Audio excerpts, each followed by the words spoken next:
మైన నామములో మీకు శుభాభివందనములు తెలియజేస్తా ఉన్నాను. కనుక ఈ సహోదర ప్రేమ ఎల్లప్పుడూ మన మధ్యన ఉండాలి. అది సహోదర ప్రేమ, సహపల సోదరము, ఒకే గర్భమునకి జన్మించిన వారము సహోదరులం అని చెప్పి మీరు ఖచ్చితంగా నమ్మండి. ఈ ప్రేమ మరి చాలా విలువైనది. లోకంలో ప్రేమ లేదు. లోకంలో కపట ప్రేమ, అది ప్రేమ కాదు. ప్రేమని పేరు పెట్టి బ్రతుకుతున్న లోకం అది. కనుక నేను ఎన్నడూ ప్రేమ కాదు. కొనడానికి ప్రేమ చూపిస్తాడు, మరియు ప్రేమ చేత ఆకర్షించి నీ చేత కొనిపిస్తాడు. అంతా వ్యాపార ప్రేమ అది. ఇక్కడ నిజమైనటువంటి దైవిక ప్రేమ ఒకటి ఉంది, అది క్రీస్తుది. కనుకనే ఈ ప్రేమకు దేవుడు, తన ప్రేమకు దేవుడు నిన్ను పాత్రునిగా చేశాడు. కనుకనే నీవు ఆయన నిన్ను ప్రేమిస్తున్నాడు, నీవు కూడా ఆయన ప్రేమిస్తూ ఉన్నావు. ఈ ప్రేమ, పరస్పర ప్రేమ ఏమవుతుందంటే పరిపూర్ణమవుతుంది ప్రియులారా. ఇది ఆత్మ సంబంధమైన దైవిక ప్రేమ. కనుకనే సంఘం బిడ్డల మధ్య ఏమన్నా ఒక పరిపూర్ణ, ఒక సహోదర ప్రేమ ఉండాలని నేను ఎంతగానో ఆశ. కుటుంబ సభ్యుల మధ్య ప్రేమ ఉండాలి, అది సహోదర ప్రేమ. సంఘ బిడ్డల మధ్య ప్రేమ ఉండాలి, అది ఒక సహోదర ప్రేమ. కనుకనే నీవు ప్రేమ కలిగి ఉంటే ఈ లోకాన్ని ఖచ్చితంగా ప్రేమిస్తావు, శత్రువుని ప్రేమిస్తావు, విరోధిని ప్రేమిస్తావు, కనుకనే పాపిని ప్రేమిస్తావు. తద్వారా నీవు ఎవరివో తెలిసిపోతావు. కనుకనే నీవు ఎవరివో తెలియనంత కాలము నిజంగా నీ ద్వారా దేవుడు మహిమపరచబడలేడు. నీవు ఎవరో తెలిసిన ద్వారా దేవుడు నీ ద్వారా మహిమపరచబడతాడు.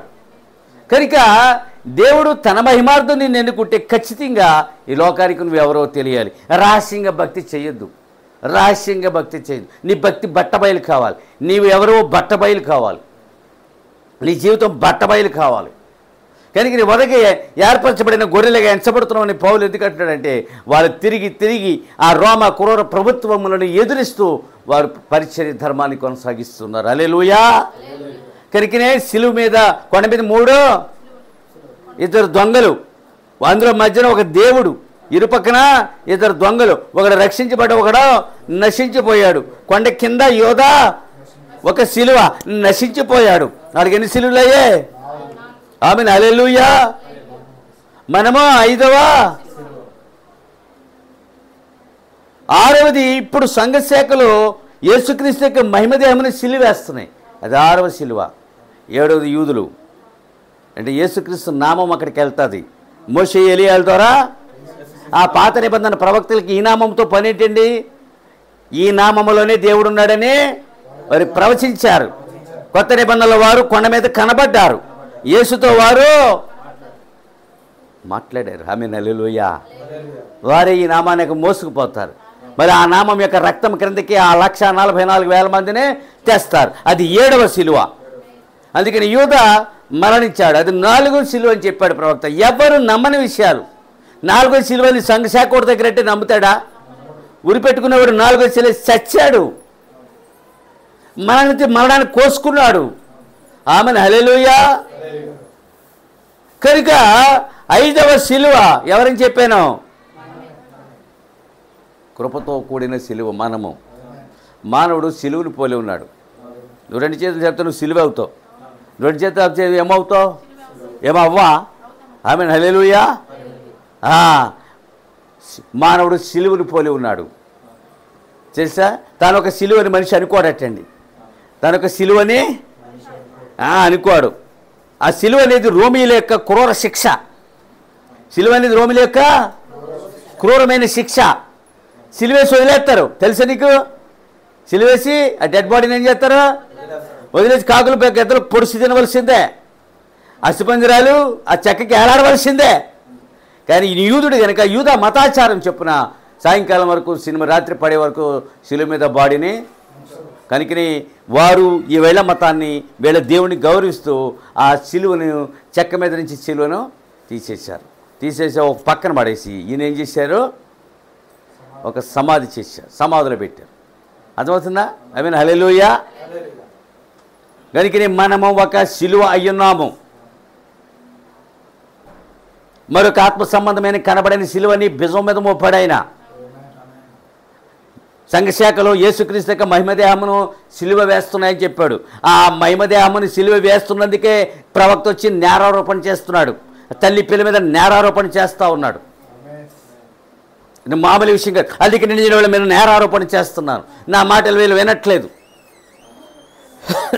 అర్థమైందా? అది 6వ సిలువ వాళ్ళు. ఇప్పుడు ఏం చేస్తున్నారు చూసారా? ఇప్పుడు మీరు చదివిన లేఖన భాగంలో నీవు ఇతరులను రక్షిస్తావు తప్ప నిన్ను నీవు రక్షించుకోనలేవా? తనను రక్షించుకోడు, తానే రక్షకుడు.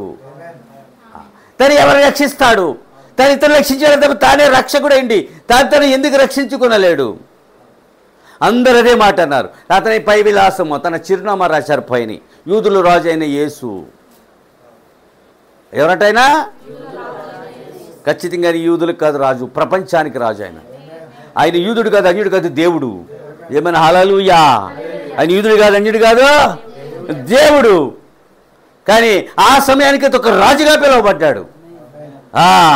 కనుకనే ఇప్పుడు చూద్దాం ప్రియులారా, బుద్ధిగల కుమారుడు తన తండ్రి సంతోషపరుస్తాడు. చెడ్డ కుమారుడు తన తండ్రిని ఏం చేస్తాడు? చెడ్డ పేరుని తెస్తాడు. మీ వలన నామం అన్యజనులు దూషించబడుతుంది అన్నాడు. ఏమన్నాడు? మీ వలన నా నామము అన్యజనులలో మన మూలంగా, మీరు నమ్మితే సంఘ శాఖ మూలంగా ఆయన నామం అన్యజనులు దూషించబడుతుంది. అన్యజనులు దూషించబడుతుంది. చెడ్డగల కుమారుడు, చెడ్డ కుమారుడు తండ్రికి చెడ్డ పేరునే తీసుకొస్తాడు. చెడ్డ పేరు, చెడ్డ భార్య భర్తకి చెడ్డ పేరు తీసుకొస్తుంది. చెడ్డ భక్తుడు దేవునికి చెడ్డ పేరుని తీసుకొస్తాడు.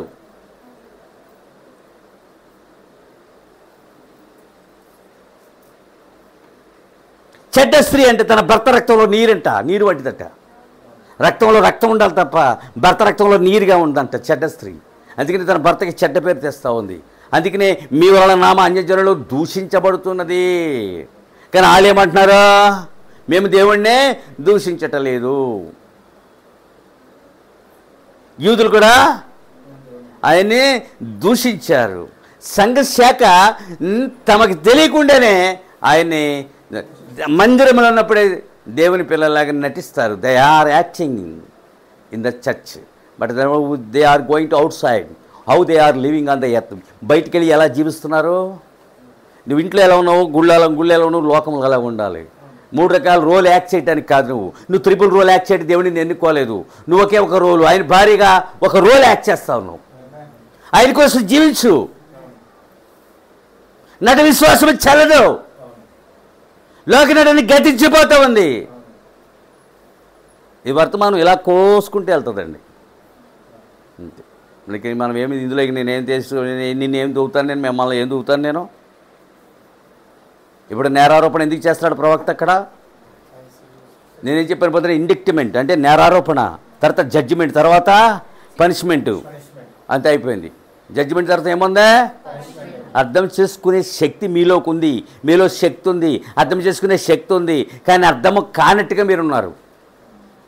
అర్థమైన దాని ప్రకారంగా జీవించే శక్తి మీకుంది. ఎవరికోసం జీవిస్తున్నా నాకు అర్థం కాదు. మీరు ఎవరికోసం జీవించాలి? అబ్రహాము తండ్రి అన్నారు వాళ్ళు యూదులు. అబ్రహాము, ఇస్మాయిలు అబ్రహాము తండ్రి. కేథలికులు ఏమంటారు? అబ్రహాము తండ్రి. ప్రొటెస్టెంట్ అబ్రహాము తండ్రి. వధువు అబ్రహాము తండ్రి. ఈ 5కి అబ్రహాము తండ్రి ఎలాగవుతాడు? ఒక్కరికే తండ్రిగా ఉన్నాడు. ఆ ప్రశస్తమైన వధువు ఖచ్చితంగా. అందుకని ఆయన చెప్పుకొచ్చాడు అబ్రహాము కుమారుడు, ఏం అబ్రహాము కుమార్తె అన్నాడు. అర్థమైందా? అబ్రహాము తండ్రి కాదన్నాడు. ఆయనే కాదన్నాడు. మీ గడ్డిలో పాములు అన్నాడు. ఎవరంటే వాళ్ళ? మీరు పల్లెటూరు వెళ్తే గడ్డి కూడా తెలుస్తా మీకు. వరి గడ్డి గుడి, పచ్చగడ్డి గుడి తెలుస్తా. అందులో పాములు ఉంటాయి. రైతు కిరిజోడు వేసుకెళ్తాడు. కిరిజోడు ఎవడో వాడట్లేదు. నడితే ఏం చేస్తుంది అది? గొలవాళ్ళు కిరిజోడు వాడేవారు. కిరిజోడు ఎవరు తెలుస్తుందండి? ఏ జోడు లేవు. ఇప్పుడు అంతా పోయింది. మాయకాలం. ఆ కిరికి సొద్దామనికి అది వెళ్ళిపోయింది. ఆ పాము రాకుండా రైతు గంట కట్టేవాడు మెడలో ఆ ఎద్దుకి ఆవుకిని. అది ఎలాగెలాగ అనుకున్నప్పుడు ఆ శబ్దానికి అది పోతుందని చెప్పి దేవుని స్తోత్రములు కలుగును గాక. హల్లెలూయా.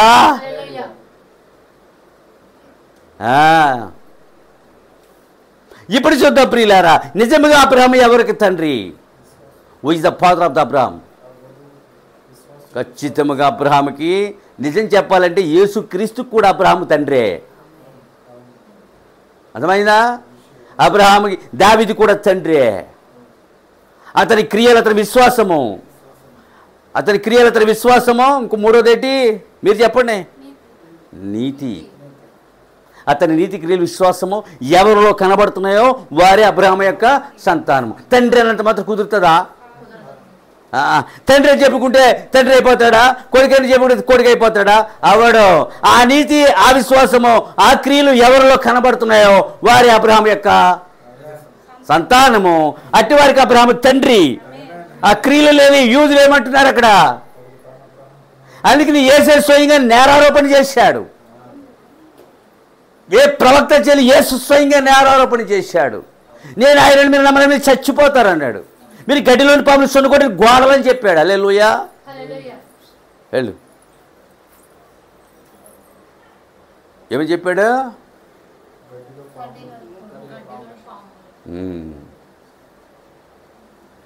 అందువల్ల అబ్రహాముకి నీకు తండ్రి అయితే, నువ్వు అబ్రహాము కుమార్తె అయితే, అబ్రహాము యొక్క నీతి, విశ్వాసం, క్రియలు నీలో వెల్లడవుతాయి.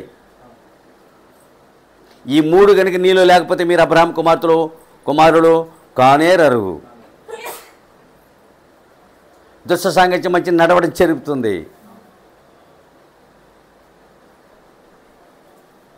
మనం చెప్పాను, దుష్టులు ఎవరు చెప్పాను, పాపులు ఎవరు చెప్పాను, అపహాస్యకులు ఎవరో చెప్పాను. అందుకనే ఆ దుష్టులు స్నేహం ఏళ్ళ చేశారు. ఈ పాపులు దుష్టులు ఏమయ్యారు? నడవడికని చేరుపుకున్నారు. నడవడికనే పాము యొక్క కాటు మడ మీద కాటేసినప్పుడు నడవడికి నడతా వ్యక్తిత్వం చెడిపోతుంది.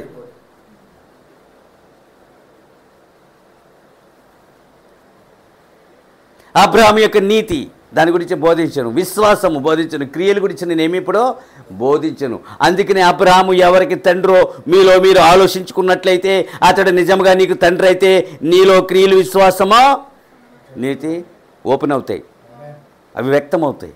నీతిగా జీవించాలనే ప్రేరణ నీలో పెరుగుతుంది. నీలో విశ్వాసమో, నీలో క్రియలు ఏమవుతాయి? ఖచ్చితంగా కనపడతాయి. దేవుని స్తోత్రములు కలుగును గాక. హల్లెలూయా. అందువలన ఎవరి వలన దేవుని నామమునకు లోకములో అవమానం వస్తూ ఉన్నది. యూదుల వలన, అన్యజనుల వలన, కేథలిక్ల వలన, ప్రొటెస్టెంట్ల వలన, అది ఎవరి వల్ల వస్తుంది అవమానము? ఆయనకి నామానికి ఎవరు అవమానం తెస్తూ ఉన్నారు? ఆ భర్తకి ఎవరు అవమానం తెస్తూ ఉన్నారు? ఆ తండ్రికి ఎవరు అవమానం తెస్తూ ఉన్నారు? ఆ దేవునికి అయ్యా ఏ భక్తుడు అవమానం తీసుకొస్తా ఉన్నాడు? అటు వారు ధన్యులు కానేరారు. మనమూలంగా దేవునామ లోకంలో కనబరచబడాలి. కూరుందా ముందు ఆలోచించుకో. అందుకే నేను 3 చోట్ల ఎన్నోసార్లు చెప్పాను. నేను వెళ్ళిపోయిన సంఘానికి ఒక ఉన్నోడు రాక్షసుడు అని చెప్పి ఎవరే అన్ని చోట్ల ఒకేలా ఉండాలిరా మనం అని చెప్పాను. పాస్టర్ ఒకడు ఉంటాడా? అన్ని చోట్ల పాస్టర్ ఒకడు ఉండడానికా? పాస్టర్ బతకడానికి అవతారం ఎత్తాను నేను. ఆమేన్. హల్లెలూయా. బతకడానికి క్రైస్తవ అవతారం ఎత్తాం మనమా?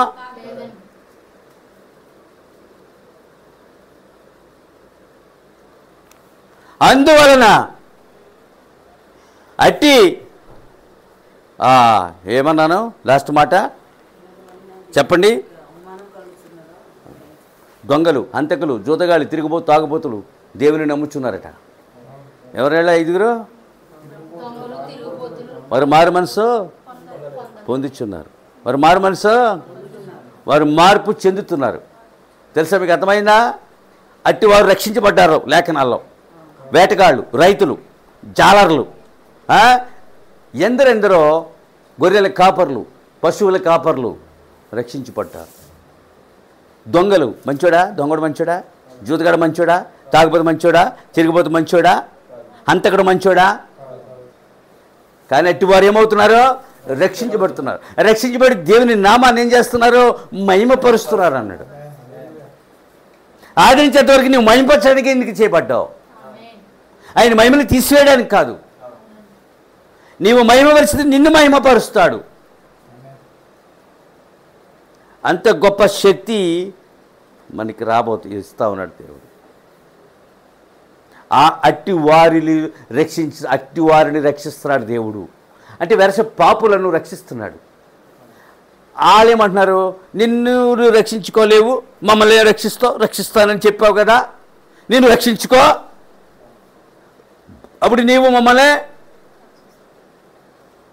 అసలు చనిపోతున్నది ఆడి కోసమే. ఆయన చనిపోతే ఆడు బ్రతకడు, ఆయన బతికితే ఆడు చచ్చిపోతాడు. ఆయన చావు నుంచి ఇప్పుడు చావు రావాలి. ఈ ఆత్మ సంబంధమైంది చచ్చే తప్ప ఆ ఆడిలో ఉన్న ఆత్మ సంబంధమైన ఆత్మ బ్రతకడానికి ఆత్మ సంబంధమైన సిలిమి చచ్చిపోతుంది. ఒకసారి చెప్పని గుర్తుందా? కూరగాయలన్నీ చత్తేనే కదా తినేది, చేప చత్తేనే కదా, మాంసం చచ్చిపోయిన వాళ్ళు తిని శరీరం ఏం చేస్తున్నాం మనము? బతికింతున్నాం. తిని నువ్వు చచ్చిన చేపను తిని, చచ్చిన మాంసం గుడ్డిని తిని ఏం చేస్తున్నావు? మనలో ఆత్మ బతకాలంటే ఏం చేయాలి? ఆత్మ సంబంధమైంది ఒకటి అక్కడ చచ్చిపోవాలి. ఆత్మ సంబంధమైంది క్రీస్తే.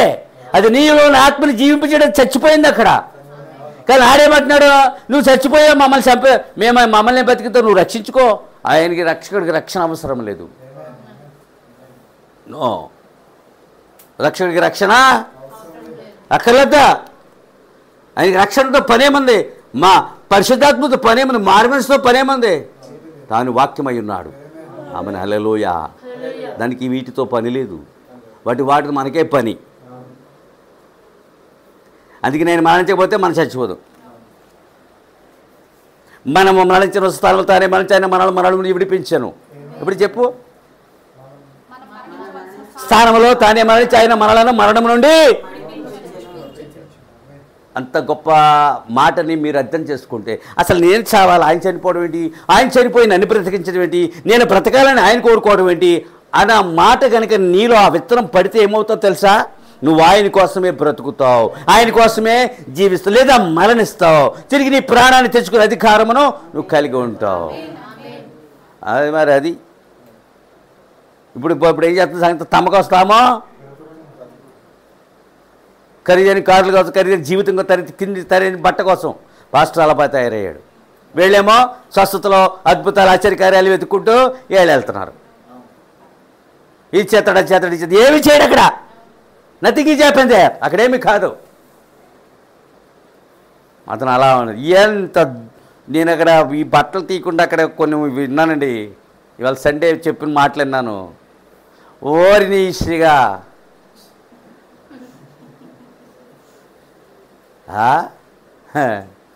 మంచిది చెప్పుకో.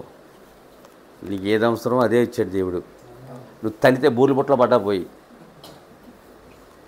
అంతే. తంతే ఎక్కడ పడ్డాడు? నేను దేవుడు తనలేదు అక్కడ. దేవుడు తనవాడు దెయ్యమే తనింది. సరేనే నీకు అక్కడ పడేసిందే, కొబ్బరి తిను, బూర్లు నాకు ఇష్టమే, మరి దాన్ని కలిసి తిందాం. హల్లెలూయా. అది తీయని మాటలు, చాలా జాగ్రత్త. మాటలు తీయగా ఉండకూడదు, మాటలు ప్రేమగా ఉండాలి.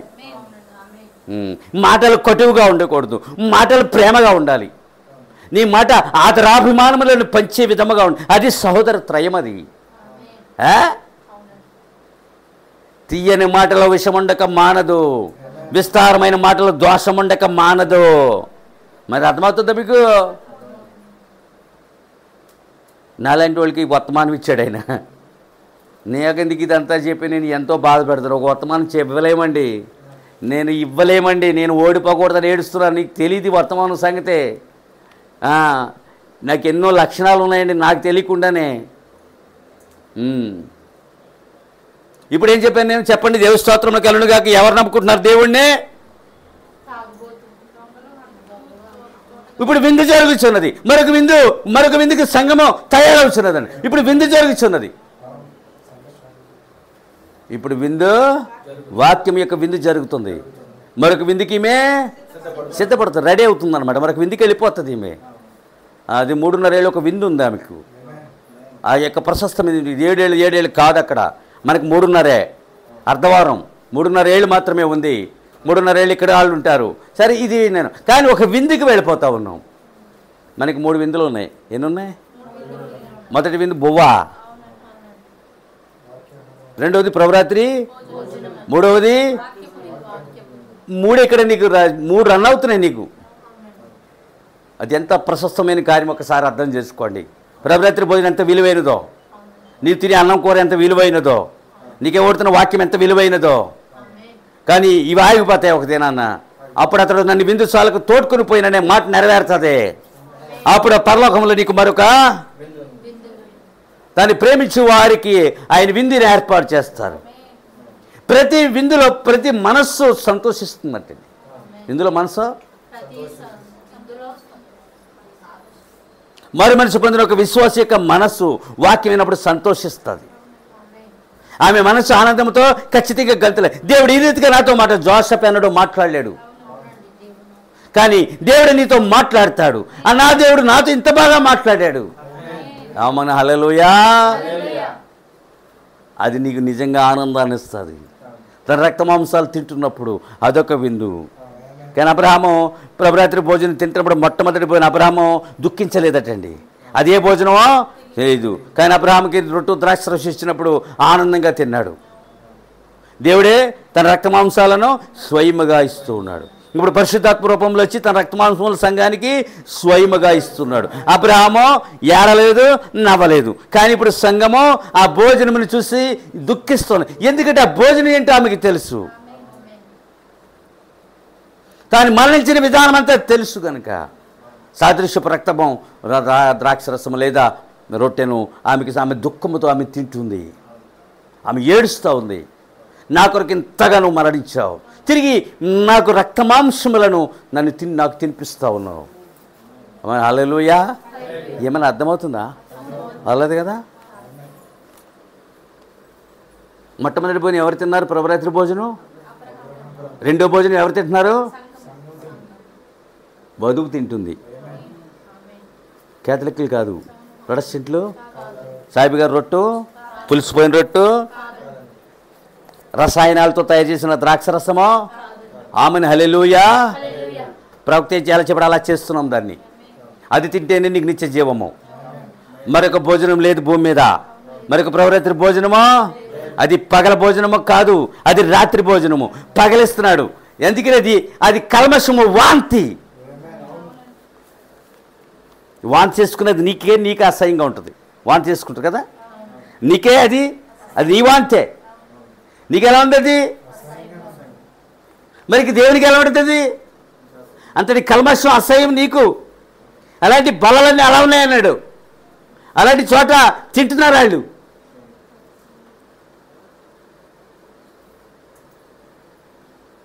అన్నీ ప్రతిదీ కూడా నేరమే. బల నేరము, ప్రతిదీ నేరము. నేరం అంటే మాటలా తప్పు చేసిన వాడిని నేరస్తుడిగా ఎంచుతుంది. ప్రతిదీ నేరము, ప్రతిదీ అడ్డగోలు. రాత్రి తిన్నాడు, పగలు తింటాడు. ఇలా తినాలంటే ఇంకోలా తింటాడు. పాచుతుందా? ఎవరో 6 నెలలకు సారుతున్నాడు. ప్రతి నెల ఇస్తే అది ఆచారం అయిపోయింది. ప్రతి ఆదివారం మానే ఆచారం కదా. ప్రతి ఆదివారం ఆరాధన మానే.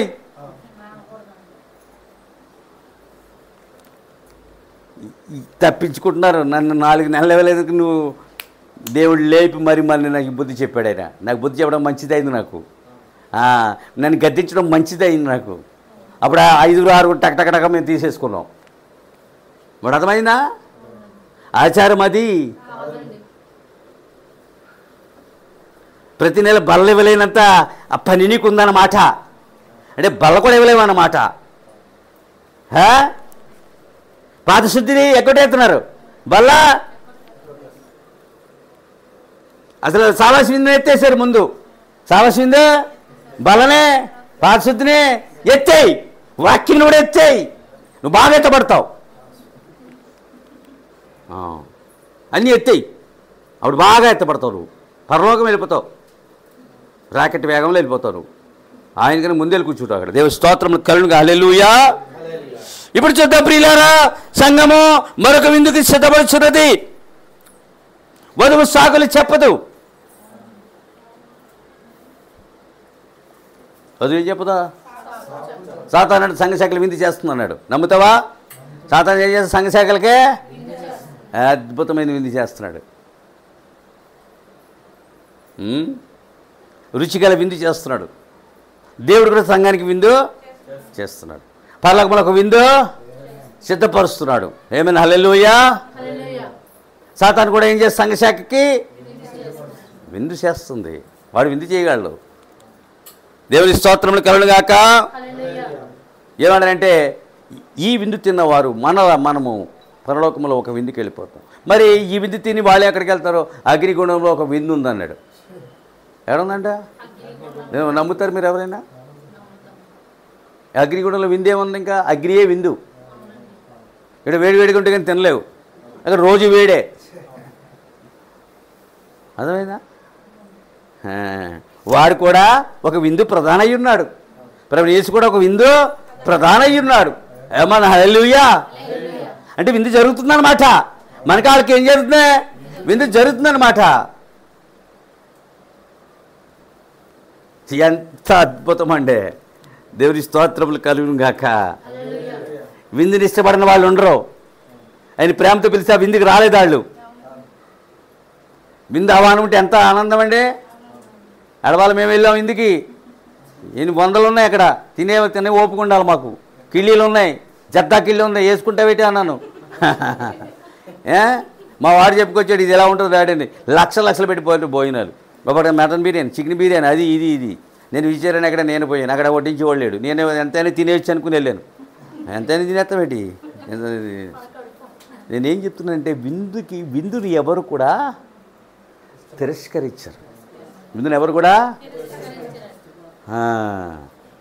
విందును ప్రేమిస్తారు. అది వాక్యపు విందును ప్రేమించాలి. ప్రభురాత్రి భోజనపు విందును నీవు రాజుగారు నేను బాగా తింటున్నాను, నేను ఆరోగ్యంగా, నా పిల్లలు తింటలేదు అన్నాడు, మా ఆవిడ తింటలేదు అన్నాడు. ఎండిపోతున్నావు. ఏమవుతున్నది మరి? ఎండిపో మరి. ఇంకంతే బెంగెట్టేసుకుంది. తెలిసి చెప్పేస్తున్నాడు, ఉన్నది ఇది వెళ్ళిపోద్ది. దీనికే పట్టేసింది, దాని దేవత పట్టేసింది. ఇంకంతే ఎంత వస్తుందో లెక్కలేసుకుంటారు. అంతే దానం కాడ కూర్చుని ఏడుతుంది. 2 ముద్దలైనా వెళ్ళట్లేదు లోపలికి. ఎంతటి భర్తే స్వయంగా ఇచ్చిన సాక్షి. నేను ఆశ్చర్యపోతున్నాను. ఇంకా ఆవిడ ఎంతేనండి. రోజుకి ఏమవుతుంది? అన్నం తినిపితే ఏమవుతావు? రోజుకి ఎలా ఉంటావు? తేజస్గా ఉంటావా? క్షీణించిపోతావు. వాక్యం లేకపోతే ఆత్మ ఏమవుద్ది? ఖచ్చితంగా నువ్వు ఆత్మ క్షీణించిపోతుంది. ఆత్మ క్షీణించకూడదు. శరీరం వయసుతో పాటు క్షీణించిన పర్లా. అందుకని ఆత్మకి ఏం చేశాడు దేవుడు? వాక్యమైన ఆహారం ఇచ్చాడు. శరీరానికి అన్నము కూరనిచ్చాడు, పండ్లు ఇచ్చాడు, పాలు ఇచ్చాడు, పెరిగిచ్చాడు. సరే అదొకటి. కానీ ఇంకేంటంటే ప్రభురాత్రి భోజనము. నీ ప్రయాణంలో నువ్వు బలపడడానికి ప్రభురాత్రి భోజనం మీద మాట్లాడా. అది కూడా మన దగ్గర తక్కువే మాట్లాడాడు పాపం. ఆయన అలా మాట్లాడేసి పారిశుద్ధికి వదిలేసాడు పాపం. పెద్ద వర్తమానాలు ఇవ్వలేదండి. ఇప్పుడు నేనేం చెప్పాను మీకు? అందువలన ఇది 3వ నిర్గమం యొక్క సంఘం అన్నాడు ప్రవక్త. ఇది 3వ నిర్గమం యొక్క సంఘము. ఈ సంఘం ఎప్పుడు వాక్య పునాది మీద నిర్మించబడుతుంది అన్నాడు. ఆమెకి వేయబడిన పునాది వాక్యము. ఆయన వాక్యం మీద నిలబడి ఆమె నిర్మిస్తున్నాడు. అది ఇసుక మీద వేయలేదు, ఆయన వాక్యం మీద వేసి నిర్మిస్తూ ఉన్నాడు. దాన్ని తన మీద వేసుకుని నిర్మించుకున్న సంఘము. అందుకనే 3వ నిర్గమం యొక్క సంఘం ఇది. చూసారా?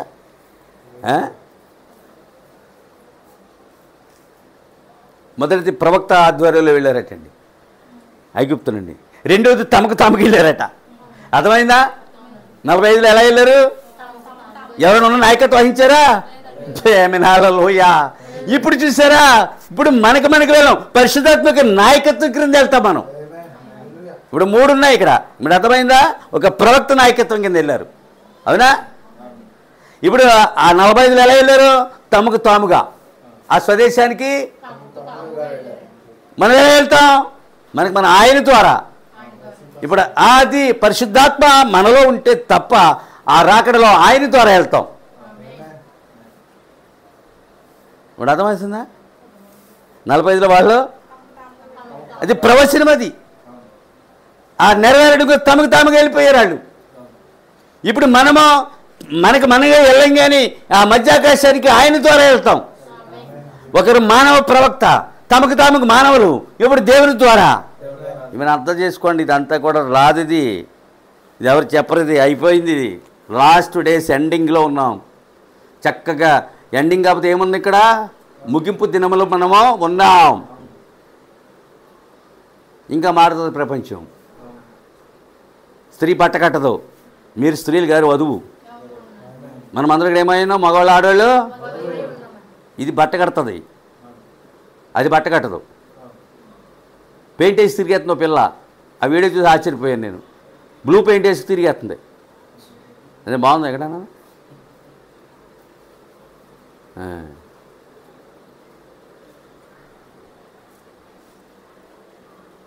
ఈ మూడవ నిర్గమములోనికి రాని ఏ విశ్వాస అయినా చనిపోతాడు అన్నాడు.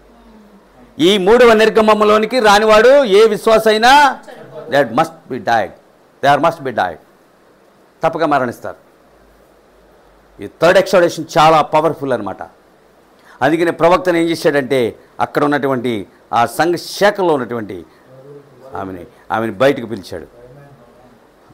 యేసుక్రీస్తు నామంలో బాప్తిస్వాన్ని పునరుద్ధరించాడు. పిల్లల తండ్రులు తట్టింది 3 పనులు చేశాడు. అందులో బయటకు పిలిచాడు. రెండోది యేసుక్రీస్తు నామంలో బాప్తిస్వాన్ని ఇచ్చాడు.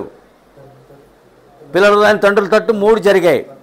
అపొస్తలుల తట్టు వచ్చేసాం, బోధ తట్టు వచ్చేసి, బాప్తిస్వం తట్టు వచ్చేసాం. అది తప్పని తెలుసుకుని వచ్చేసాం. అలా రాకపోతే ఎలాంటి విశ్వాసం మరణిస్తాడు. ఆత్మీయ మరణం తప్పదని చెప్తున్నాడు ఇక్కడ. ఇప్పుడు మన ఇంటి వెనకాల అంటాం కదా, వెనకాల ఎదురు జరుగుతుంది పెద్దదే. అలా మైకులు పెట్టి చేస్తూ ఉన్నారు. ఒకే ఒక జీవితం ఎందుకేవో దేవునికని పాడుతున్నాడు అతను. ఏ జీవితం అంట? ఎందుకేవో జీవితం దేవునికని ఎలా పాడుతున్నాడు అది?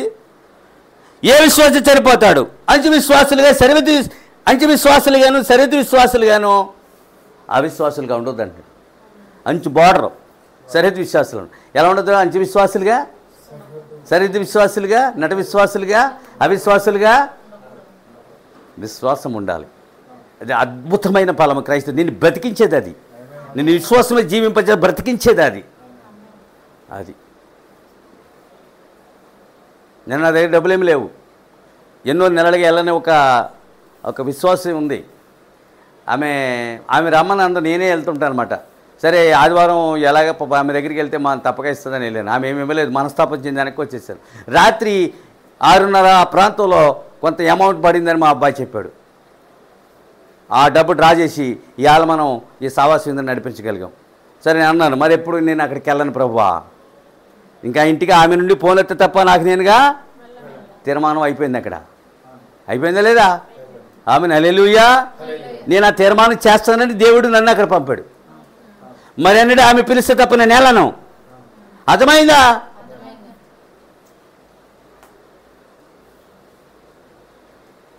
అది విశ్వాసం. నేను వెళ్ళను, ఇంకా నువ్వేస్తావు.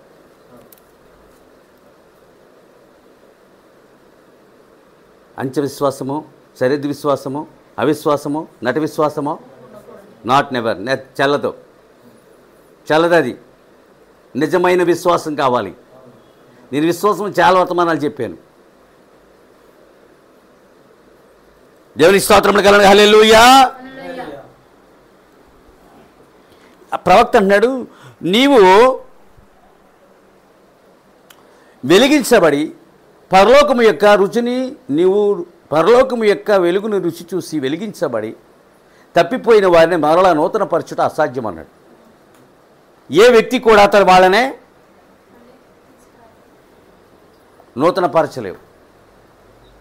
నేను తప్పేది మళ్ళీ ఎవరో నూతన పరచ, దేవుడు కూడా నూతన పరచలేడు. నేను ఇక్కడ నేను వెళ్ళిపోతాను అనమాట. నేను తప్పిపోయాను అనమాట. తప్పిపోయిన కుమారుడు తీసుకురాడు, తండ్రి వెళ్ళలేదని చెప్పాడు. మరి 99 మందికి మరి ఇతను వెళ్ళాడేంటి? అతను ఎవరో? ఆ తప్పిపోయిన గొర్రె ఎవరో?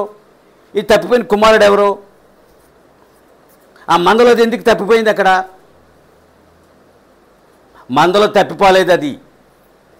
అది మందలోనే ఉంది. అన్నీ వెళ్ళిపోతున్నాయి. తర్వాత వెళ్దామని ఆపదలో చిక్కుకుంది. అది తన మందతో ఉండడానికి ఇష్టపడే గొర్రె అది, కానీ తన తండ్రితో ఉండడానికి ఇష్టపడిన కుమారుడు. నా మాటలు అర్థమయ్యా? ఇక అమ్మ నీతో ఉండనే, నేను ఆ అక్క చెల్లి అన్నదమ్ములతో ఉండనని అన్నదా గొర్రె అనుకోని విధముగా అది ఏమైంది? ఆపదలో చిక్కుకుని తప్పిపోయింది. వీడు ఇక నేను మీతో ఉండను, వీడవడు, నా ఆస్తి నాకు వెండింత, బంగారం ఎంత, డబ్బు ఎంత, పట్టుపోరా మూట కట్టుకుని సరే అయిపోయింది. ఈ తండ్రి లేడా?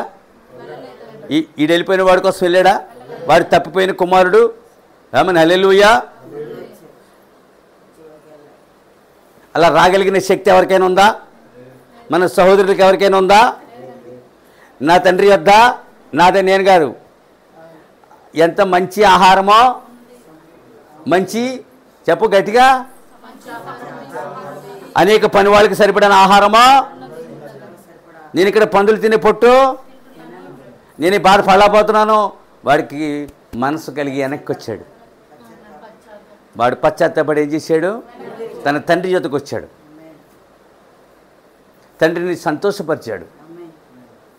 తప్పు చేశాడు, తిరిగి తండ్రిని. మరి అలా వెళ్ళిపోయిన వాళ్ళు వస్తే బాగుంది కదా ఈ వర్తమానం కోసం. ఎందుకంటే సంఘశాఖల దగ్గరికి వెళ్ళిపోతున్నారు సంకనాగడానికి? చెప్పండి, ఏముంది అక్కడ? అదే పెంటని ఒకనాడు నేను ఓడుతా అన్నావు కదా, మరి అదే పెంట కోసం ఎందుకు వెళ్ళావు నీవు? అది తప్పండి తప్పండి అని చెప్పిన ఈ ఎవరాళ్ళు అమ్మలక్కలేనా అంటారా? అమ్మలక్కలు అంటారా? మీకు ఉందా మాట? మరి ఇది వెళ్ళాయి అమ్మలక్కలు అక్కడికి ఖచ్చితంగాను, నో డౌట్ ఎట్ ఆల్. దేవుడి స్తోత్రములు కలుగును గాక. ఆహారం ఇక్కడుంది, వాక్యము ఇక్కడ, వర్తమానం ఇక్కడుంది, పరిశుద్ధాత్మ ఇక్కడుంది, నీతి విశ్వాసం క్రియలు ఇక్కడున్నాయి.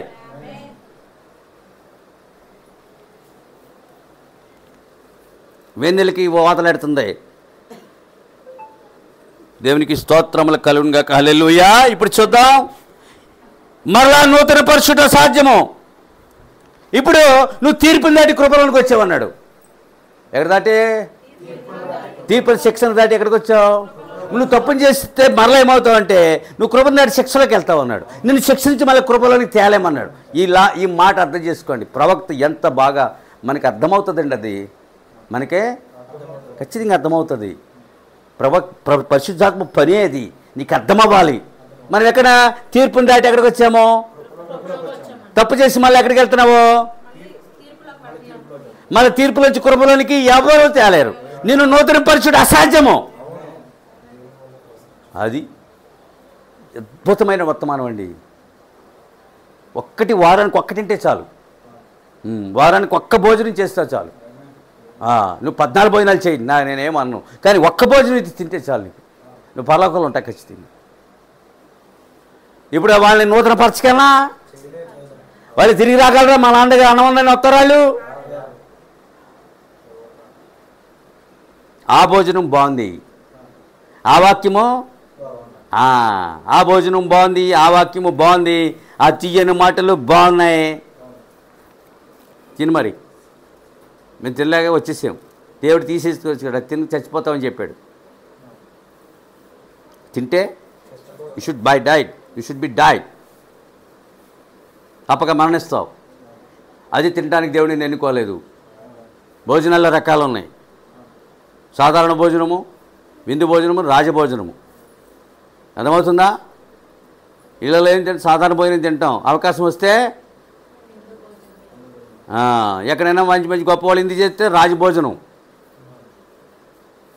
రాజస్వం ఉట్టిపడుతుంది ఆ భోజనానికి.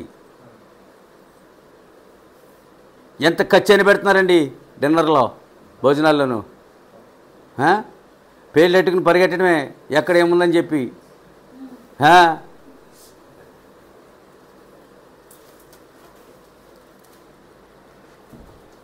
అందుకని వర్తమానమును సిలువ వేస్తున్నారు. ఏం చేస్తున్నారు? సంఖ్యకి ఏం చేస్తుంది? ఇది మాది కాదు, ఈ ప్రవక్త మాకు, ఈ వర్తమానం మాకు. మరి ఎవరిని పంపించాడు ప్రవక్తనే? ఏలి ఆత్మ ఎందుకు వచ్చింది? అగ్నిస్తంభం ఎందుకు వచ్చింది? ఊరికినే వచ్చిందా? మాది కాదు, మాది కాదు, నీది కాదు. వర్తమానము మాకు, మాది కాదు. అది ఆ ప్రవక్త మాకు కాదు, ఆ అగ్నిస్తంభము మాకు, ఆ ఏలి ఆత్మ. అందుకని థర్డ్ ఎక్సైడస్, 3వ నిర్గమంలోనికి రాని వారు మరణిస్తారు. 3 అగ్నిస్తంభాలు చెప్పాను. ఒకటి పౌలుతో ఉంది, ఒకటి ప్రవక్తతో ఉంది, ఒకటి మోషేతో ఉంది. ముగ్గురు కూడా అండి ఈ గ్రంథం అంతటికి ముగ్గురు మూలకారకులాళ్ళు. మీరు నమ్మి తీరండి. ముగ్గురు మూలకాలకులు అయ్యారు. అటు ధర్మశాస్త్రం తేవడానికి అతను బాగా పనిచేశాడు. రాజవిద్యలు విద్య అంతా పనిచేసింది అతనికి. అక్షర జ్ఞానం కూడా పనిచేసింది. పౌలులోని అక్షర జ్ఞానం పనిచేసింది. అక్కడ అక్షర జ్ఞానం కదా, చదువులేని వాడిని ఏం చేశాడంటే దేవుడు తన ఆత్మచేత తనకు అగ్నిస్తంభాన్ని పంపించి వర్తమానం రాయలేదు ఇతను. ధర్మశాస్త్రాన్నే పత్రికలను కానీ ప్రవచించాడు. అది గొప్ప సంగతి. అది ముద్ర చేయబడింది, అది రికార్డింగ్ చేయబడింది, అది స్వరం వదిలాడు, అక్షరాన్ని వదిలాడు, అంతే. అది అందుకుంది అంతే. ఆమెను హల్లెలూయా. 7వ తరగతి చదివినాడు ఏం చేస్తాడండి? 7వ తరగతి ఏమి వ్యాకరణంతో మాట్లాడతాడు అతను? అటువంటి రాక్షసుల మధ్య నేను ఎలా వాడబడతాను ఏడ్చాడు ఆయన. అటువంటి డిగ్రీలు కలిగిన రాక్షసులు, పెద్ద పెద్ద టోపీలు కలిగిన రాక్షసుల మధ్య, అటువంటి పెద్ద పెద్ద రాక్షసుల మధ్య నేను ఎలా నేను, కానీ నువ్వు కాదు, నీకు తోడుగా నేను వస్తున్నాను, నీలో ఉండి నీ పైన ఉంటాను. ఆమేన్ హల్లెలూయా. అది ఆ శక్తితో ఏమి రాయలేడండి పాపం ఆయన, ఏమియో. ఆమేన్ హల్లెలూయా. ఏమవుతారు వీళ్ళు? చివరికి వర్తమానమును సిలివేస్తుంది. సంఘశాఖ ఏం చేస్తుంది? మహిమదేహమును వర్తమానమును. అందుకని ఎవరి మీద నేరారోపణ చేసిన ప్రవక్త ఖచ్చితంగాను ఒక దినం వాళ్ళకి ఆయన తీర్పు తీరుస్తాడు. నా వర్తమానం మీరు వినలేదు, 3వ నిర్గమంలోనికి రాలేదు, ఆ నేరం అక్కడ ఆరోపించబడుతుంది. అక్కడ శిక్ష ఇది, ఇండిక్టిమెంటు, జడ్జిమెంటు, పనిష్మెంటు లేవి వేసి కొట్టేస్తారు అక్కడ. అర్థమవుతుందా? నేరం రుజువుతోనే కానీ శిక్ష విధించేది. నేరం రుజువుగా శిక్ష వేస్తారా? అయ్యారు కదా. ఆమేన్ హల్లెలూయా. నేరం రుజువే కాకుండా శిక్ష అయ్యారు కదా జడ్జి.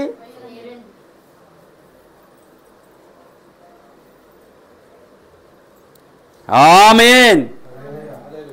దెయ్యములు, భూతములు, పిశాచులు, దెయ్యములు, భూతములు యేసుక్రీస్తుకి వణుకుతున్నాయట, కానీ సంఘశాఖ వణకదు అన్నాడు. ఎంత అద్భుతం చూడండి. అది తన మెడ వంచదన్నాడు. యేసుక్రీస్తు తన మెడ అది అన్నాడు.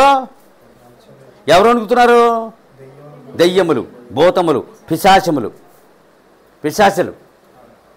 పిశాచాలు ఇవన్నీ దురాత్మలే. ఏం చేస్తున్నాయి? గచ్చ గచ్చ గచ్చ గచ్చ గచ్చగా వణుకుతున్నాయి. యారికి తెలుసు? దేవుడు ఎవరో తెలుసు, వాటికి శిక్ష విధించేవారు ఎవరో. అందువల్ల ఏం చేస్తున్నాయి? వణుకుతున్నాయి లేదా? మీరు మాట నమ్ముతున్నారా? అంజులు వణుకుతారా? సంఘశాఖ వణుకుతుందా? యూదులు యేసు కొనికారా? వీడు వీడు అనొచ్చా? ఏమంటున్నారు వాళ్ళు? వీడు అనొచ్చా? హల్లెలూయా.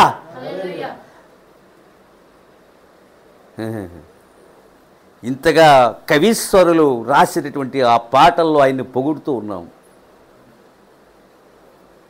నీవు అని కూడా అనలేను ఒకసారి, నేను మీరు అని అనాలి. నీకు చేసిన మేలుని బట్టి నువ్వు అనాలి నువ్వు ఖచ్చితంగా. నీకే మేలు చేయలేదా? ఒక ఓల్డ్ నైట్కి వచ్చే సాక్ష్యం మరి ప్రతి వారం రా. ఓల్డ్ నైట్లో అద్భుతం చూడు. నేను చూస్తానండి. ఆ వారం నేను ఎంతో సేఫ్ సైడ్ ఉంటానండి. అసలు సోమంగళ బుధం 3 వారం రోజులు నాకు ఎంతో ఆనందం అండి. అసలు నడుము కట్టుకుని ఒక రోజు ఆ అమ్మాయితో, ఒక రోజు ఈవిడితో, ఒకరోజు మేము ఇలాగ నేను ప్లాన్ చేస్తాను, ప్రార్థిస్తూ ఉన్నాను. నిజంగానండి. అలాంటి పెంతుకొస్తాను బాగా మనం దించినప్పుడు మనం పెంతుకొస్తలం అవుతాము. శుభ్రంగా తినేసి ఆ చక్కని పరుపు మీద నేను రాత్రి 12 నేను నేల మీద పడుకుంటున్నాను. ఎవరి గొప్ప కోసం ఏమి చెప్పుకోవద్దు. మనంలో మనం చెప్పుకోవడం తప్పేమీ లేదు. టక్కన మేలుకొస్తుంది 5కి, 5 to 7 ప్రార్థన. వీళ్ళు 8కి వెళ్ళిపోతారు, ఎక్కడో అక్కడికి. 8 ముందు రెడీ వెళ్ళిపోతారు. నేను అప్పుడు బయటకు వచ్చి వీళ్ళకి కొంత హెల్ప్ చేస్తాను. ఇప్పుడు అర్థమవుతుందా? ఏం చెప్పాను? ఎవరు అడుగుతున్నారు? ఏమైనా హల్లెలూయా. వాడు తొణకరో, బెనకరో, వానకరో అళ్ళ నిర్భయులట. ఏ భయమో మంచిదే, భయపడద్దు అంటున్నాడు కదా దేవుడు. అందుకనే భయపడట్లేదు. అందుకని భయపడదు అంటున్నాడు ఆయన. తనకు భయపడద్దు అంటే పరిస్థితులకు భయపడద్దు అంటున్నాడు ఆయన. తనకు భయపడమని చెప్తున్నాడు. ఏవో భయం వారికి ఐశ్వర్యము, రివర్స్లో ఆశీర్వాదం దీవెన ఐశ్వర్యం వస్తుంది. 9 రకాలు ఉంటాయి ఐశ్వర్యంలో. వెండి, బంగారం, భూ, భవన, వస్తు, వాహనం ఎన్నో ఉన్నాయి ఇందులో. ఇవన్నీ ఏమొస్తాయి? డబ్బు అంతా. తనకు భయపడమంటున్నాడు. అది రివర్స్లో చెప్తున్నారు వీళ్ళు. మేము భయపడం. దేవునికి మేమో ఎవరు భయపడుతున్నారు చెప్పు నువ్వు? దెయ్యాలు. దెయ్యాలు భయపడినట్టు లేఖనాలు ఉన్నాయి కానీ చెప్పాను నేను. ఎన్నోసార్లు వణికాయి. అప్పుడే నశింప చేయడానికి వచ్చేసావా అని అడిగారు వాళ్ళు. కానీ మాత్రం మర్చిపోకండి, ఎవరు భయపడుతున్నారో ఎవరు భయపడలేదో చెప్పేసి. దేవుడు ఎవరో అంజలి చెల్లి భయపడరు, యూదులు ఆయన ఎవరో తెలియదు భయపడరు. నీకు ఎవరో తెలుసుకుని నువ్వు భయపడాలి. కానీ వాళ్ళు కూడా భయపడలేదు. నిజంగా భయపడే ఒక ఆమె ఉన్నది, ఆయన భార్య మాత్రమే భయపడుతుంది. నువ్వెప్పుడైనా నమ్మండి, భౌతికమైన భార్య కూడా భర్తకు భయపడాలి. ఇప్పుడు భర్త డమ్మి, ఆమె మమ్మీ అయింది. భర్త ఏమయ్యాడు? ఆమె ఏమైంది? పోషకురాలు అయింది ఇంటికి ఆమె. ఇప్పుడు పొద్దున్న చెప్పాను నేను, తప్పండి అది. ప్రవక్త అక్షరాలు తప్పు అన్నాడు దాన్ని. ₹1 కూడా సంపాదించడానికి లేదు నీకు right. You have no right about. ₹1 కూడా సంపాదించడానికి మీకు హక్కు లేదు. నువ్వు వీధిలోకి వెళ్ళి అసలు లేఖనాలు బట్టి కుటుంబ వర్తమానం బట్టి చూస్తే ₹1 కూడా మీరు సంపాదించడానికి హక్కు లేదు. నర్సు ఉద్యోగం చేయమన్నాడు, టీచర్ ఉద్యోగం చేయ. అక్కడికి నీకు గడవకపోతే ఏమన్నాడు? నర్సుగా అంతే. 10 మంది మగవాళ్ళు పనిచేసే చోట నువ్వు వెళ్ళొద్దు అన్నాడు. ప్యాంటు షర్ట్ వేసుకుని వెళ్ళొద్దు అన్నాడు. పోలీసు ఉద్యోగం భక్తి అంటే అదండి. భార్య ఎస్ఐ, భర్తకేమీ లేదు, పాస్టరు. ఆ ఉద్యోగం మానేమననే మానందే. అయితే నువ్వు నాకు దూరంగా ఉండమన్నాడు. అయితే ఏమన్నాడు ఈయన? ఈయన ప్యాంట్ వేసిన ఎస్ఐ ఉద్యోగానికి వెళ్ళిపోతుంది అంతే. ఈయన కరోనాలో చచ్చిపోయాము, ఇంకా ఉద్యోగం చేస్తుంది. ఈయన కరోనాలో వర్తమానంలోనే పాపం జరిగిన సంగతి మాండవ్. భక్తి అంటే వైరాగ్యం చెందిన ఋషి ఎలా ఉంటాడో, వైరాగ్యం చెందిన ఋషి ఎలా ఉంటాడో, వైరాగ్యం మహర్షులు ఎలా ఉంటారో, వైరాగ్యం మునులు ఎలా ఉంటారో పడుతుందా ఎవరికైనా? అలా ఉండాలి మనం. వైరాగ్యం చెంది ఉండాలి మనం. నీకు లేకపోతే అడగమన్నాడు దేవుడు. 30 ఏళ్ళకి నాన్ స్టాప్గా మా వంట ఆవిడే సాక్ష్యము. 20 ఏళ్ళుగా పైన ఆవిడ సాక్ష్యము. 30 ఏళ్ళుగా నేను సాక్ష్యం ఉన్నాను. నేను సాక్షినై ఉన్నాను మీకు. కరువు తటస్థించలేదు. కరువు గట్టిగా చెప్పండి. సంఘశాఖనిగా నూతన గొలగతా కొండాట. సంఘశాఖ ఏంటి?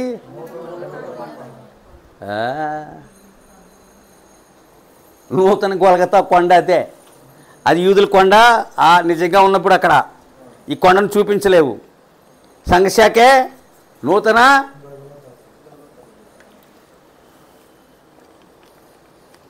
యేసుక్రీస్తుకి ఆత్మీయ మహిమ దేవను సిలువ కొండ ఇదే. అర్థమవుతుందా? ఇది రికార్డ్ అవుతుంది, ప్రపంచమంతా వెళ్తుంది. మనకి ప్రశంసలు వస్తాయి మన సంఘానికి. దేవునికి స్తోత్రములు కలుగును గాక. హల్లెలూయా. నూతన గొల్గతా కొండ. శరీర దేహము, మహిమ దేహము ఎన్నున్నాయి?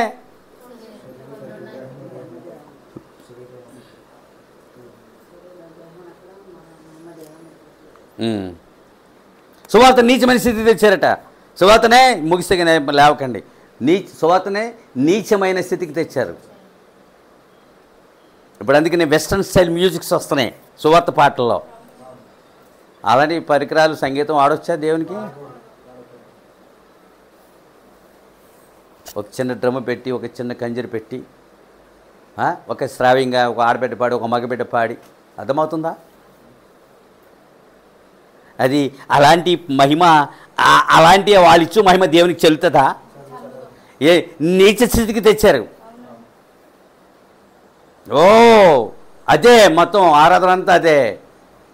ఇంతంత డ్రమ్ములు, క్షమించండి, స్పీకర్లు, మొత్తం లక్షలాది రూపాయలు విలువ చేసే పెద్ద పెద్ద స్పీకర్లు, లౌడ్ స్పీకర్స్, కిరాయి హార్మోనిస్టులు, లేకపోతే కిరాయి ప్లేలిస్టులు, కిరాయి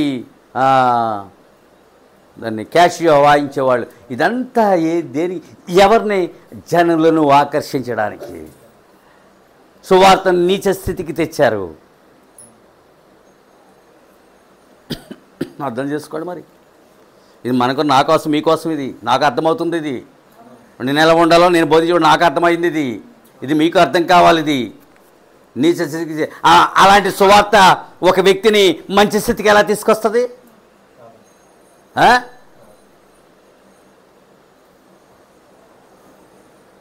ఇంత దారుణమైన బోధలు ప్రబలిపోయాయి.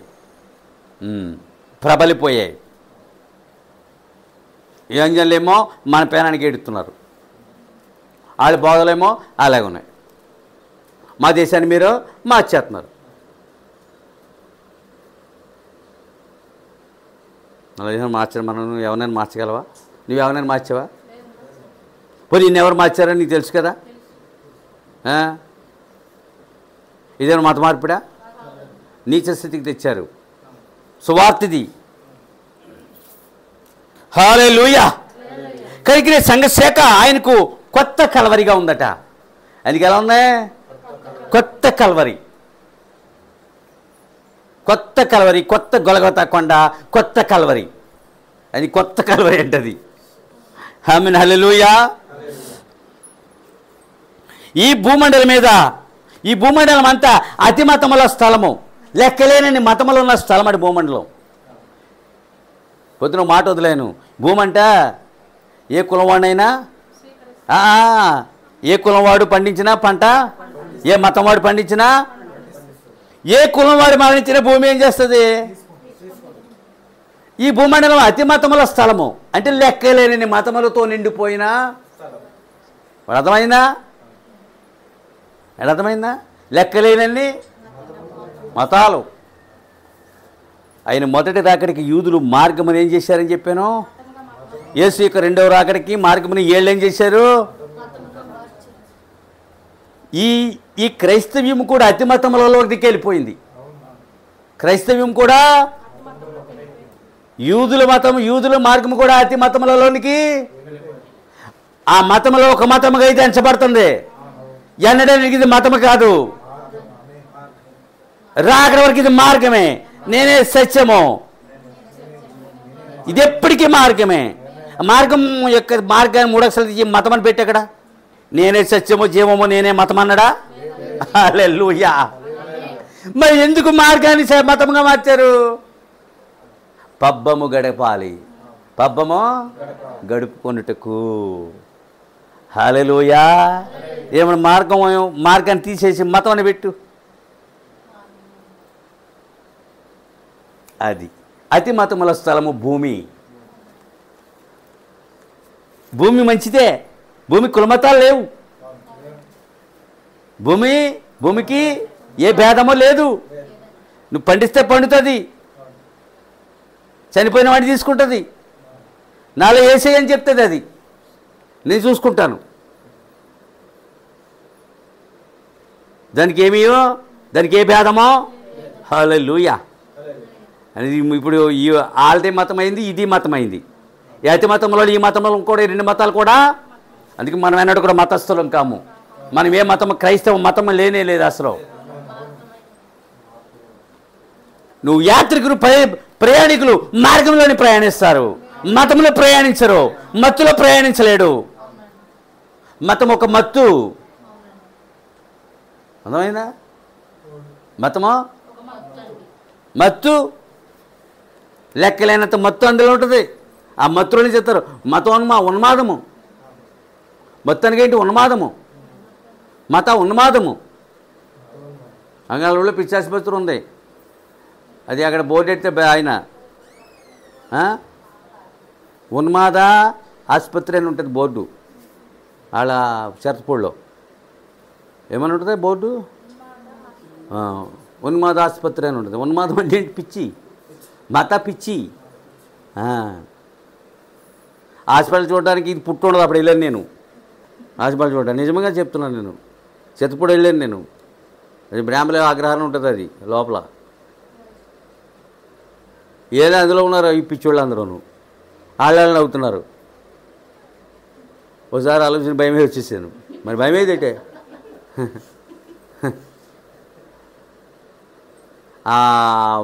ఆయన బ్రాహ్మడు వాళ్ళకి చికిత్స అందిస్తాడు పాపం.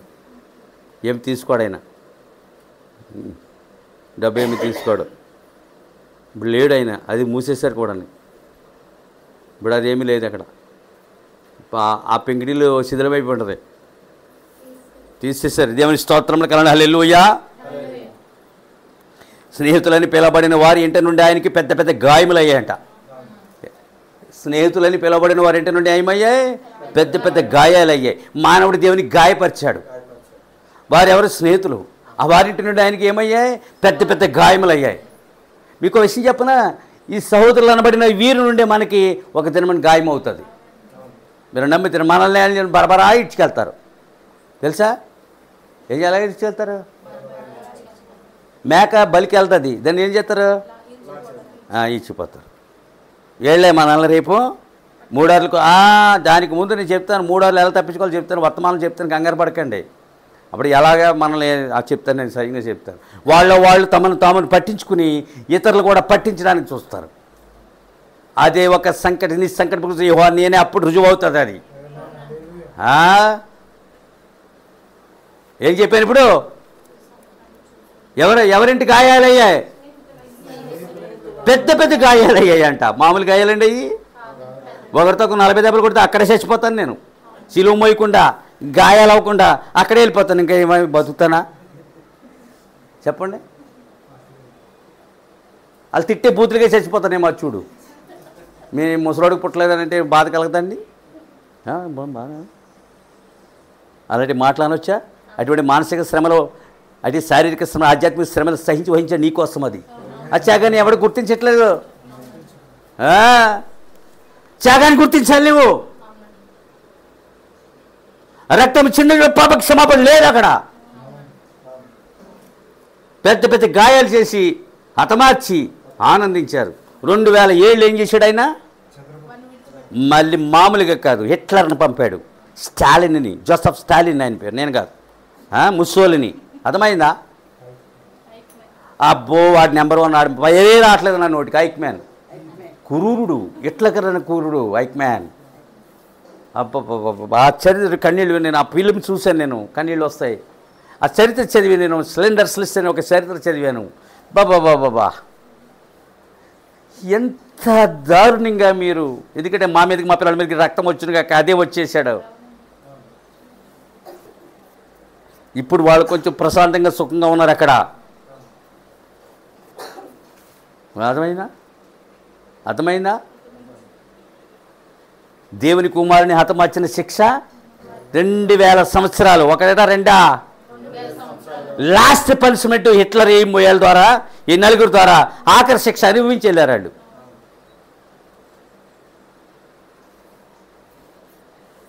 భార్యలకి దూరం అయిపోయారు, భర్తలకు దూరం, బిడ్డలకు దూరం అయిపోయారు. యూదుడు అనబడిన వాడిని పట్టి చంపేశారు. చూడండి ఆడు మళ్ళీ ఎలాంటి హింసను తీసుకురాబోతూ ఉన్నాడో, ఎలాంటి ప్రభుత్వాలు రాబోతున్నాయి. మనం ప్రార్థించకుండా మంచి మొక్క, మంచి భోజనం, మంచి కక్క అని చెప్పి మనం కూర్చుంటే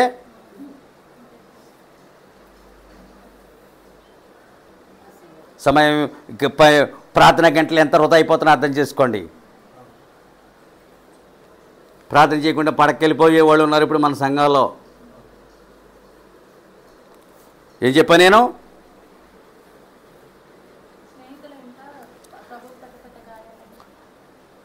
మగ్దలేని మరియ వలె ఈ పిచ్చితరమునకు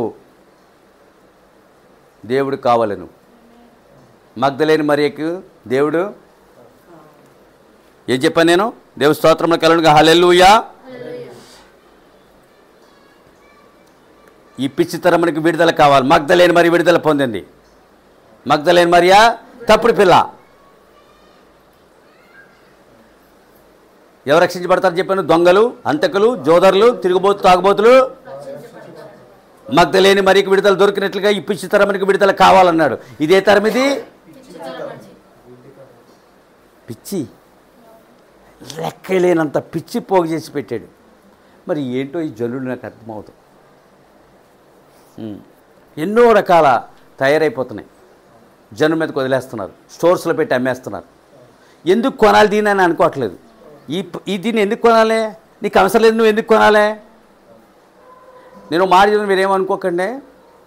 అవసరం లేని దాన్ని నువ్వు కొంటే నీకు అవసరమైన దాన్ని అమ్ముకోవాలట. నా మాట అర్థమైందా? అవసరం లేని దానిని నువ్వు కొంటే అవసరమైన దానిని నీవు అమ్ముకోవాలి. అంతేనా?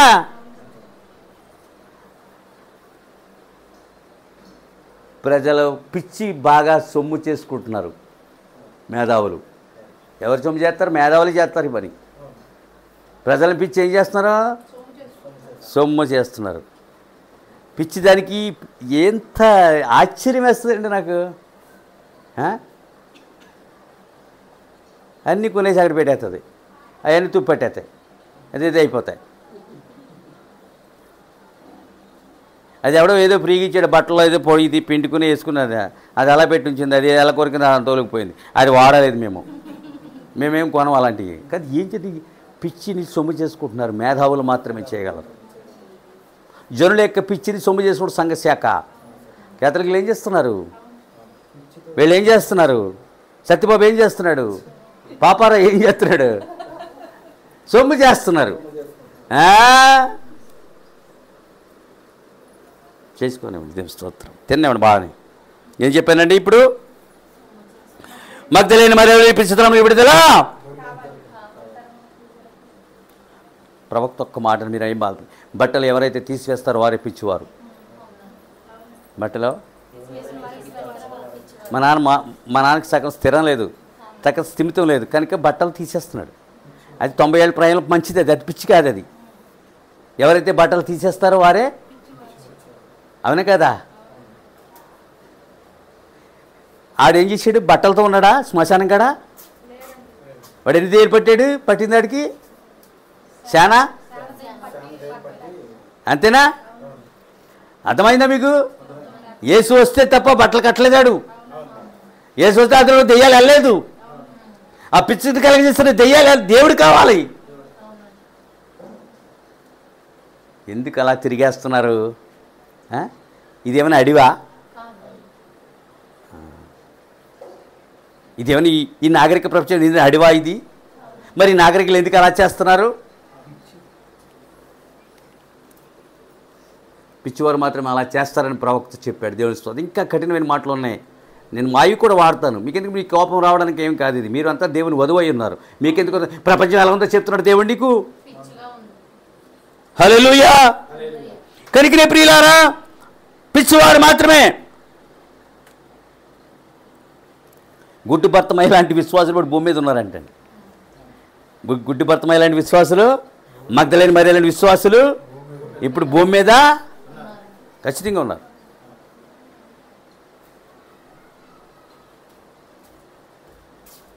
టైం ఎంత?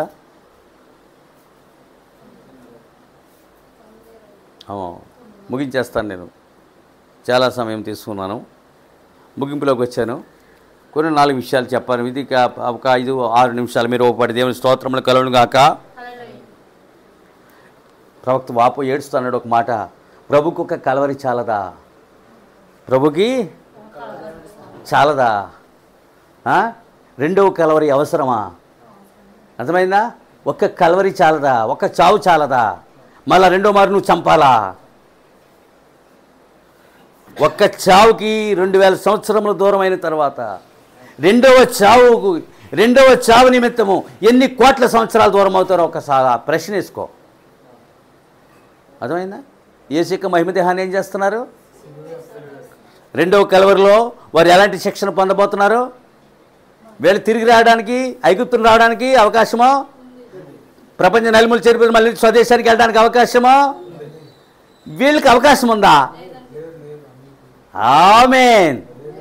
అది అర్థం చేసుకో. మన ప్రభుకి రెండవ కలవరి, ఒక కలవరి చాలదా? నేను చాలను, నేను నొప్పించబడ్డం ఒకటి చాలు బాబు. నా చావు నిమిత్తం నీకు ఒక్క చావు చాలు. చాలా ఉన్నాను నీ మాట పట్టుకుంది. ఒక్క చాలు. One is enough. మన క్రాసేజ్ అనేది ఒకటి చాలు.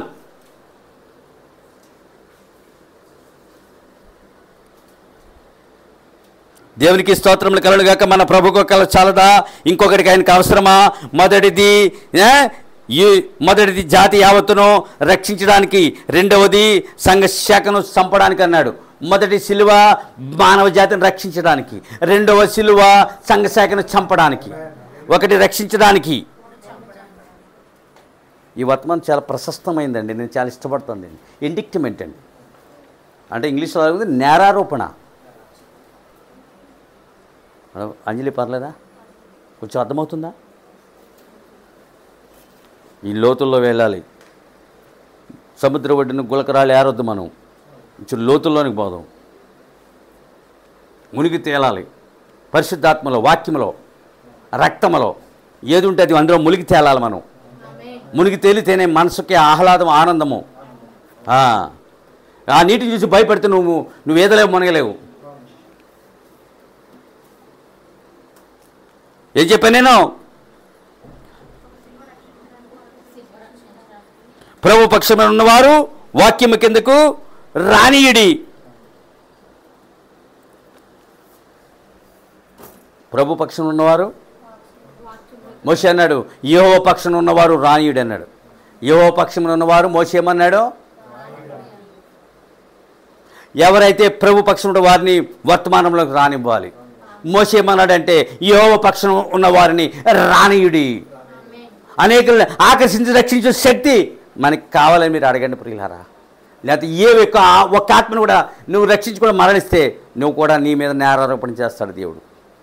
మేము భయపడేది అదే. ఇప్పుడు నాకు ఎన్నో సంవత్సరాలు మిగిలి ఉండవు. ఇంకా నేను చేసిన పరిచయం చాలా తక్కువ అని నా మనసు నాలో ఏడుస్తుంది. నా కండ్లమ్మటి కాదు, మనసు ఏడుస్తుంది లోపల. ఒకసారి మనసు ఏడుస్తుంది, మీకు తెలుసో తెలదో. మీరు లోపల ఏడుస్తావు, బయటికి ఏడవు నువ్వు. ఒక్కొక్కసారి అలాంటి పరిస్థితులు మనకు ఉత్పన్నమవుతాయి. అర్థమైంది? దేవుని స్తోత్రములు కదా. హల్లెలూయా.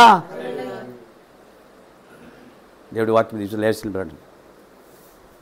లేచి నిలబడండి.